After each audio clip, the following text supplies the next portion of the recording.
Bismillah ar-Rahman ar-Rahim. I'm Dr. Mohibullah Wazir, and the topic is perforator veins and what is varicose veins. Note: perforator veins are those veins that connect the superficial veins of the leg. For example, the long saphenous vein, this one, and the short saphenous vein, this one, and the posterior arch vein, these superficial veins, to the deep veins. For example, the peroneal vein, the anterior tibial vein, the posterior tibial vein, the popliteal vein, and the femoral vein. These are the deep.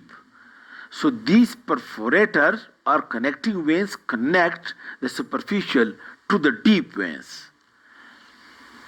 And note, look, let me say, this is the superficial vein and this is the deep vein. From the superficial veins to the deep veins, these connecting veins, it connect the superficial to the deep vein. And these are having unidirectional valves. That is, it allows the blood from superficial to the deep, but not vice versa. And note, usually having two valves. One where the connecting veins perforates through the deep fascia. One valve is present at this point, and one valve where the perforator veins open into this deep vein. One valve present over here, and these veins are unidirectional.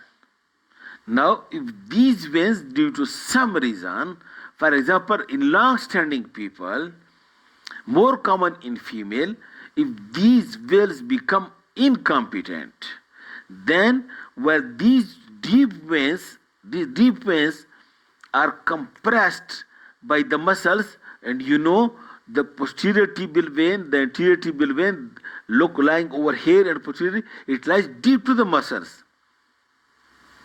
And the contraction of the muscle compresses these veins to push the blood upward superiorly.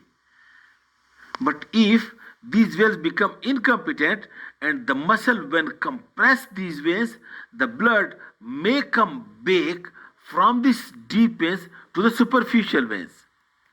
And ultimately, the superficial veins, these become abnormally dilated and tortuous like that, and these abnormal and tortuous veins present along this medial margin and along the posterior side. Over here, you would have seen patient having tortuous dilated veins, and on the posterior side, these are called as varicose veins.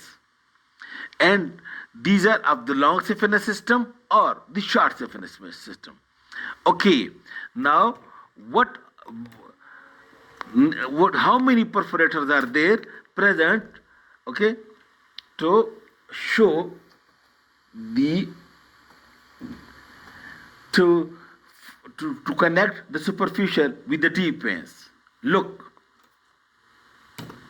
number one, the long saphenous vein opens into the femoral vein over here. You already know.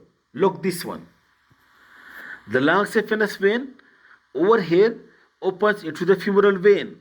So over here there is a valve that is saphenofemoral valve. This is also perforator. And the short saphenous vein, it opens into the popliteal vein.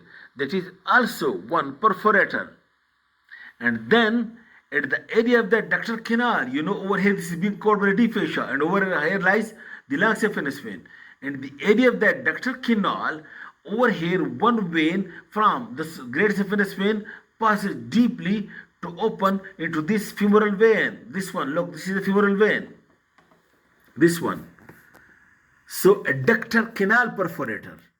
One long saphenous vein perforator over here to the femoral, and one adductor canal perforator over here to open into the femoral vein, the long saphenous vein. And then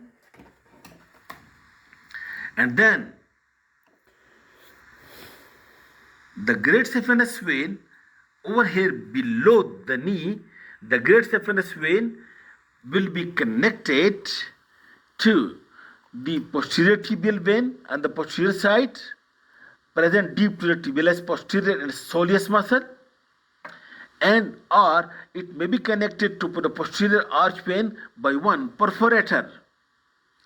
Then on the lateral side of the leg,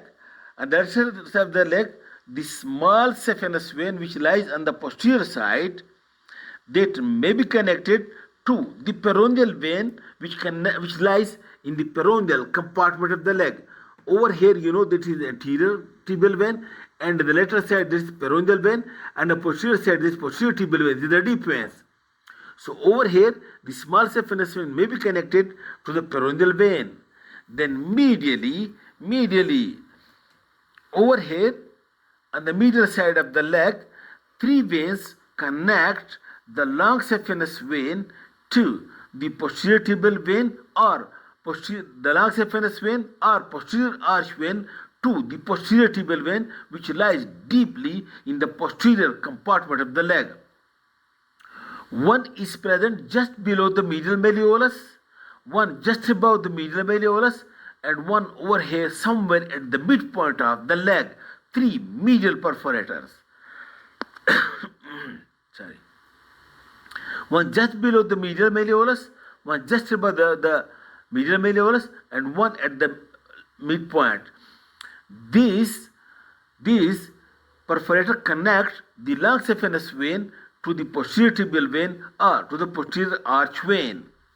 Look again, whatever is the connector, and I have already explained the perforator veins, its veins, and how the varicose veins are being formed, and this is about the perforator veins and the varicose veins.